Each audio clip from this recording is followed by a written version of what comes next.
USA Global TV and Radio proudly presents the Royally Rich Lifestyle Show, starring Ian Pelham Turner and Helena CHARD. Brought to you in part by the British School of Excellence, Investors in People. This program is brought to you in part by the British School of Excellence and founder, Mr. Philip Sykes, building confidence, changing lives. Do you share our view that etiquette is a set of modern life skills that are essential for personal and professional success? Join us as an etiquette coach and change people's lives through the power of etiquette and manners. The last few days have been really amazing. I had a trainer course from the British School of Etiquette. And I must say it's been one of the best decisions I've ever made and one of the best investments I've made in my own training and development. Now, words alone will not describe the transformation and the positive path that I have traveled with the British School of Etiquette. I found I learned a lot from the lessons this time I came. The last few days with the British School of Etiquette have been fantastic. And what I've learned now is really beyond my expectations. This is the most rewarding experience and the best investment I have made this year. It was just great. I learned so much, and when I go back to Belgium I will incorporate a lot of it into my day-to-day life and business. It's been absolutely wonderful for the whole week that we were here. I feel transformed, and I feel like blowing a trumpet and tell people, come and do this school. This class is the best. This is the best school ever. You should take it. It will change your life immediately. I am now able to teach other people how to bring the best of them. Thank you. Thank you, BSC. Thank you. Thank you so much. Thank you. Thank you to our clients for their testimonials on the Train the Trainer program. Our exponential and global growth is so significant that we've evolved from the British School of Etiquette to the British School of Excellence, where we're investors in people. Let us invest in you and your career. Contact us to become an etiquette coach. Go to thebritishschoolofexcellence.com. Start your career and elevate your success today.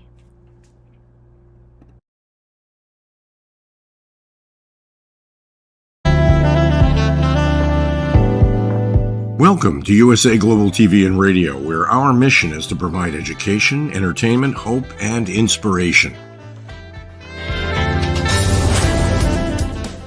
USA Global TV and Radio connects you with experts and audiences all around the world every single day to help you succeed in business and to live a richer life. Visit us at usaglobaltv.com to learn about career and life-changing training and mentoring programs like the Listening Mentor. Subscribe to our newsletter to stay informed about our special programs and offers. Discover how you can become a guest on one of our shows or a host or producer of a USA Global TV and Radio show of your very own. That's USA Global TV and Radio, where the doctor is always in.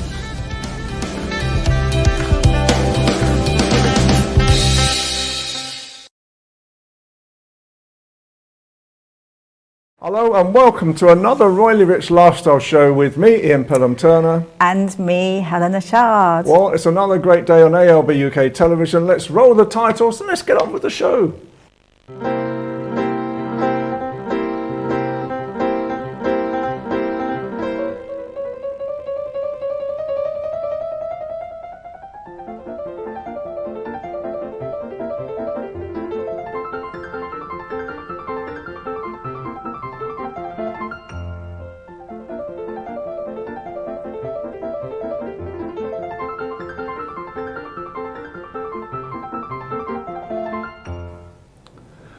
Wow, it's got another great week with the Royals. What on earth have they been up to again? Helena, What's been going on? There's been so much going on. So I think starting with the most recent thing that everyone's talking about, I know Fox News was asking about it, King Charles is not speaking to Prince Harry. He's not picking up calls, he's not doing anything. I knew this would come out because it's always a certain time of year and a certain, I think it was the People that put something out. So that's, I think, Harry's People, isn't it? He was saying that he basically is trying to speak to his father and he cannot. But this is now done. Obviously, we don't know the complete truth about everything, and we don't know if it's 100% true. But he is wanting his full-time security protection, police protection reinstated, as we know. He thinks his dad can wing it. But obviously, you know, King Charles constitutionally has no government power, and it's down to Ravek operating on behalf of the government. So, and there's loads of different things. I think Harry's got battles going on. He's doing millions of interviews, and I think at the moment they're thinking less is more with the communication. So we will see. I mean, as we know as well, I mean, they're doing another interview, aren't they? With they're doing another CBC. Interview on CD for CBC. Yeah. That's coming up, and they've got another pseudo-royal tour, I think, that's taking place somewhere very dangerous. So it won't come to the UK because it's extraordinarily dangerous. But yeah, so there's lots going on there, and of course tabloids on trial.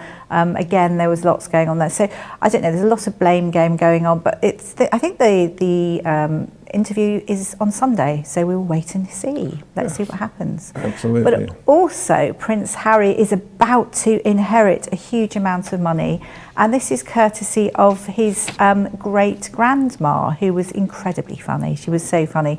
This is for his 40th birthday that's coming up in September, and I think he's set to inherit something like 8 million.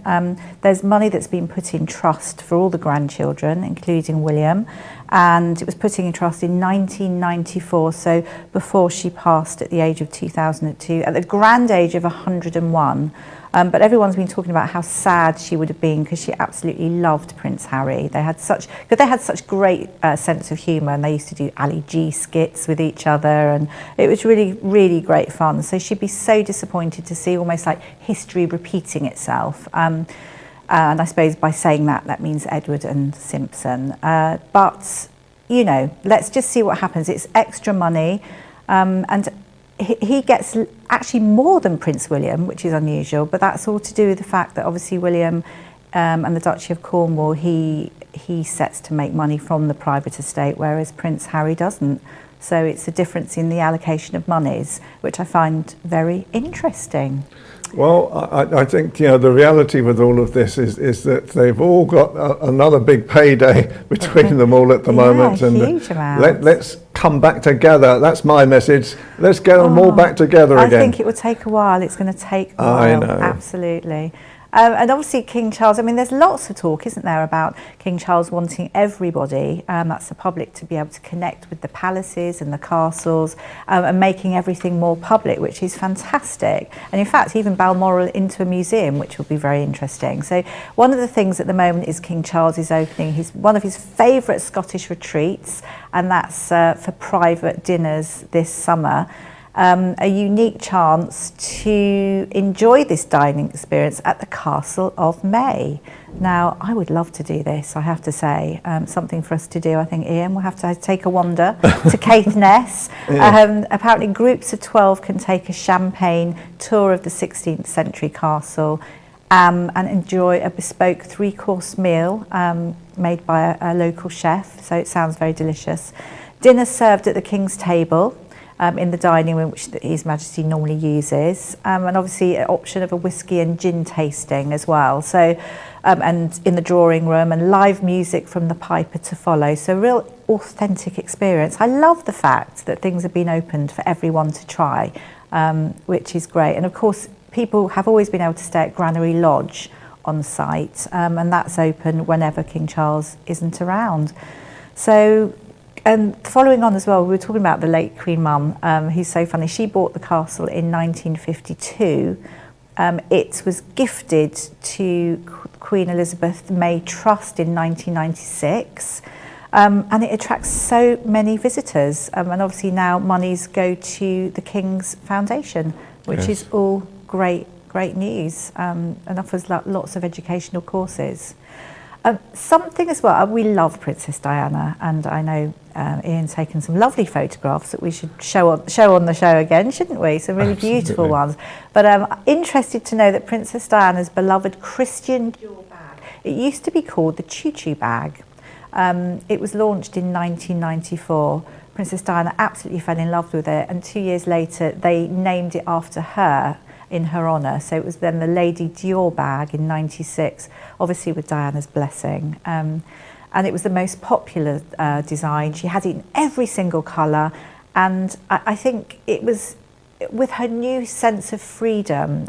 She really became a boss sort of woman status, wearing these wonderful fashion choices, and it really went with her whole newfound confidence and worked with her philanthropic career that she'd carved out for herself. And leading into that, which is quite interesting, is that Meghan now, when she's out and about with her girlfriends, is seen carrying a Lady Dior bag as well, but she has a slight difference in that she's got an embroidered little... she's got her name on it. She's got her name on it. Now, isn't that typical? She's not a working royal, but she's hanging on to that royal title for dear life, despite not being a working royal, and so she has the Duchess of Sussex on it, which is DSSOS, which is slightly strange, but I think Duchess must be the DSS bit, and then OS is Sussex. So that's fun. So she has taken over that, which, no, it's always going to be Princess Diana's bag, as I see it. Absolutely. And a fun one as well. So the Society Bible Tatler magazine, a very good magazine, has recently compiled a list of all their best dressed people for 2024. And I think the irony is that there's the most unlikely person royal that's been chosen as being the best dressed person that scooped the crown, and it is Princess Beatrice. Now, I'm thrilled that she's been given this award, but obviously she's gone from one extreme to the other, where she was so mocked with her fashion, as we can see the hat that she wore to the Prince and Princess of Wales wedding, which she did sell off for charity, so it did make a lot of money, but always has had a dig. But she's looking very sophisticated now and beautiful, and this is down to her new stylist, and she's actually been called the Princess of Perfection, which I think is probably going a little bit too far, but good for her. I'm trying to think of who her new stylist is, but it's Olivia Buckingham. I knew there was a royal twang there. So she is basically her secret weapon, and if clothes can make a woman feel empowered and confident, then that's what clothes should be for. Hear, hear, I say. So good for her. I feel sorry for her sister though, but I guess she's looking stylish, isn't she? I think really stylish at the minute. And also the Princess Royal, as we remember, we reported on this show not so long ago. She's a most unlikely men's fashion icon, and Fendi basically said that she gave her inspiration for the new male line. She's the most elegant and the chicest woman in the world. Again, isn't that a fun one? And we can see her there in the MAC when she's sporting, and Fendi obviously did a copy for the male catwalk there, which is unusual to say the least. And also we've seen quite a bit, because obviously Princess Anne, she's had her accident recently. She is still slightly recovering, but she's on her feet and really enjoying the 2024 Olympic Games. So she sparked royal frenzy. She was giving Adam Peaty his award, his silver for 100-metre breaststroke, and really enjoying all the games. In fact, I think she's there for the whole time. Absolutely, and I think we've got a picture of her with her husband as well at the Olympics, with a pot pie hat on. Do you know, I love that hat. Isn't that great? I think she sort of looks very with it there. It's a bucket hat, isn't it? Is that what it is? I think it's got a bucket hat. I would call it a pork pie hat, but there you go. I think I love that. But, so she's enjoying everything and giving out all the medals, and people are really enjoying seeing her there. Of course, we remember she was in the 1976 Olympics herself, and also her daughter Zara won silver at the 2012 team eventing. And yes, just to say that she does the 3-day event, not horse racing, as I mentioned the other week, which was completely wrong. I I realised I'd made the mistake, but there you go. It had all sorts of aspirations, I just think, of going over the jumps at Ascot. All to do with horses, and she's really enjoyed the 2024. I got a feeling, didn't Anne once actually do horse riding? I think she raced at Ascot one time, if I remember rightly, years ago. She has, but it wasn't her main. She was always a 3-day sport, wasn't I think she actually she so I wasn't so wrong then. So that wasn't too bad. No, it wasn't too but so good. And also following on with this, I've just recently heard that Tom Cruise is going to do some amazing thing at the end of these 2024 Olympics. So he's obviously doing some kind of. He's not going to jump out of a sky, is he? Well, nothing could beat our Queenie, late Queen Elizabeth, jumping out of the plane. Anyway. I know, so lovely. And just really to finish off as well, as we know, the hardest working royal, as she's known, so Princess Anne. She now, the Princess Royal, she has taken Princess Charlotte under her wing, which I think is beautiful and actually a really good match. They get on incredibly well. They talk everything from, I don't know, it's to do with princess training, and I think the idea is to make sure that Charlotte doesn't go a little bit AWOL,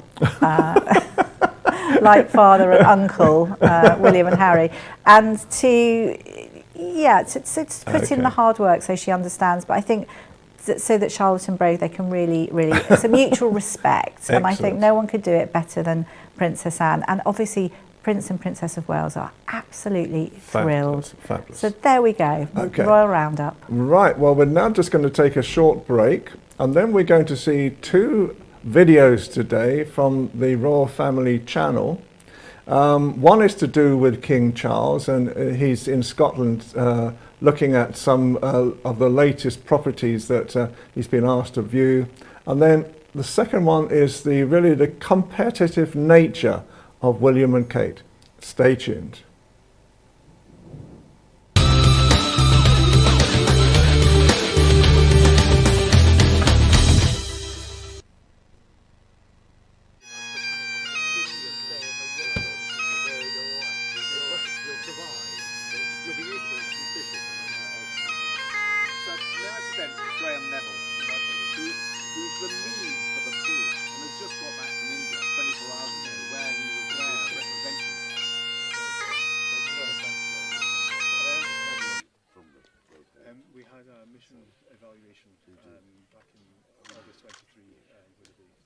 Who worked on the bid in the run-up to it and is now joining the team. I think many of us stay too long, but there we are, still here. Well, he covers such a huge area. Biggest in the UK now, sir. He hasn't worn you out yet. Not yet. It's right the size of Northern Ireland. There's not very many people. Well, Thank you very much.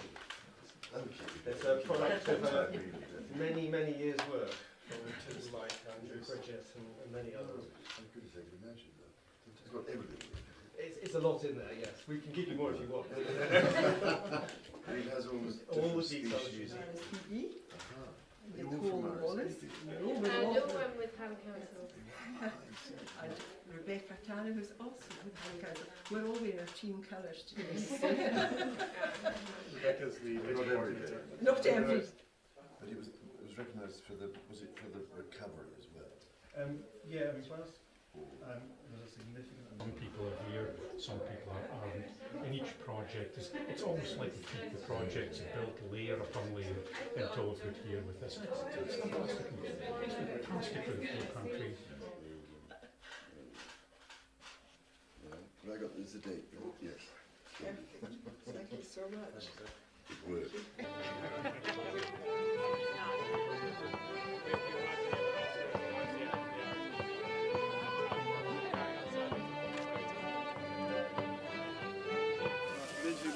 Sarah, do you want to come up here and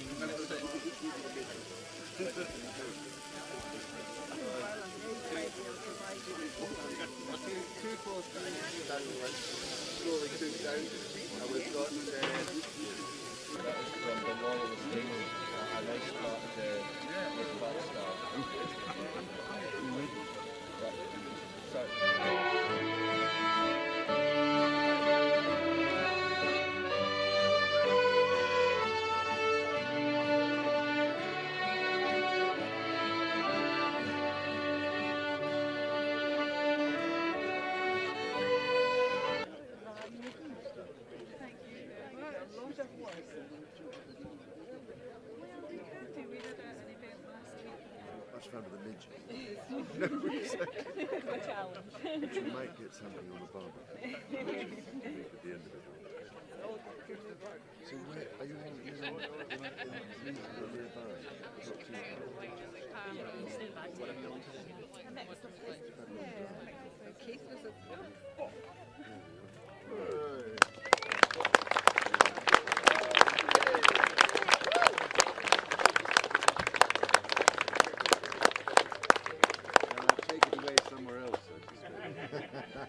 I do hope the venison burgers are up to standard.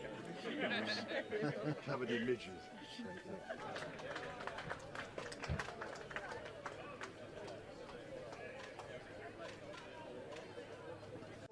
Seconds. Right, you're 10 seconds in.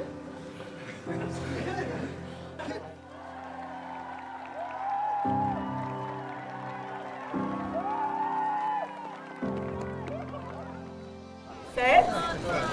Go.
You cheated.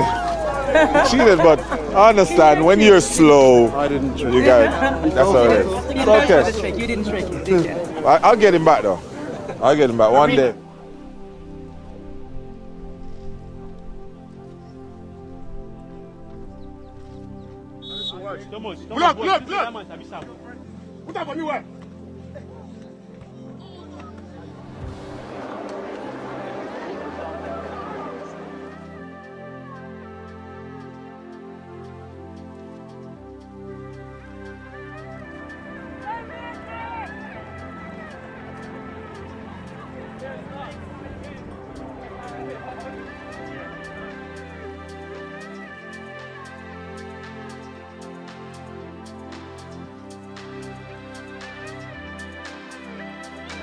I'm shooting what's tall.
So welcome back, and now we're going to talk about the retail situation in London at the moment as part of our Launch GB campaign.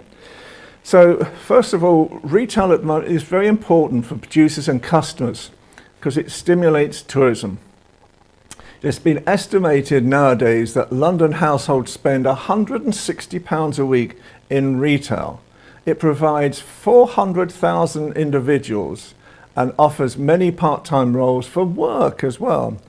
54% of retail employees are women, employment in 43,000 establishments, and Oxford Street, as we are seeing now, is the busiest shopping centre in Europe. The departmental stores in Oxford Street started in the 1870s with John Lewis, and then in 1864 with the very famous Selfridges as well. But nowadays we look upon Brent Cross as one of the largest shopping centres in Europe. What do you think, Helena?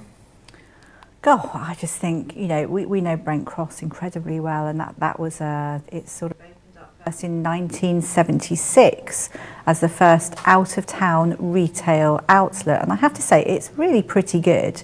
It's got all the main shops in it. It's really, I think it's really good fun. It's safe. And you can get absolutely everything from there. But I think it was developed by Hammerson, and the lovely thing, it was actually opened by Prince Charles on the 2nd of March 1976. And in his honour, Prince Charles Drive runs along the front. And it attracts 15 million visitors a year. It's one of the largest incomes per unit for UK retail spaces. And it took 19 years to build at a cost of 20 million. And it's really, really praised as bringing the American style concept to the UK. I think what's so great as well, I think you have so much scope with all that space. You can bring people in, you can have pop-up stores if you want to. You can have great big plasma screens, so doing extra add-on sales, which I think is really exciting. And it's not like the olden days where it was the very traditional stores. And it's interesting that the first three major stores, Phoenix, John Lewis and Marks and Spencer, are still there, that many years later. Absolutely, and you've got the fashion and food and relaxing, there's a lot of, it's really, and it's always very clean. So I think these stores, they do very well. I mean, I hope it's part of the future. I don't know. I think probably people's stores are probably struggling. But I think from what we're hearing at the moment is that they're actually going to double the size, double the capacity I've heard of Brent Cross as well. So it's obviously incredible, one of the, isn't it? Such a success story for business in Britain as well. I mean, I'm sure it's not going to be 20 million, because that's very good, isn't it? It's going to be a fortune, but it obviously does incredibly well. So absolutely. I think it's great to highlight all these wonderful stores. Well, it's part of our new Launch GB campaign as well, to actually promote through the Royally Rich Lifestyle Show the values of Great Britain to America, and show what can actually be seen in Britain as well. So it's another sort of a beautiful piece to actually sort of look at the same time.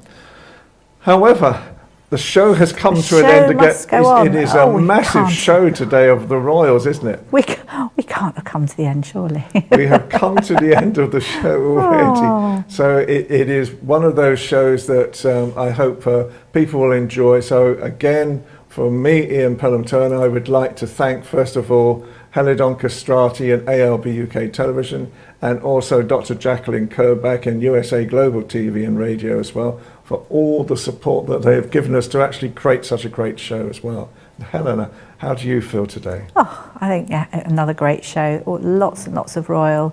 I think really great fun, isn't it, seeing the Prince and Princess of Wales competing against each other. It's like, who would you choose for the Olympics out of those two? So, and really great to be able to work with all these wonderful people as well. So we look forward to seeing everyone next week. Absolutely. So for me, Ian Pelham-Turner. And from me, Helena CHARD. Have a great week, and we will see you again next week. Stay tuned.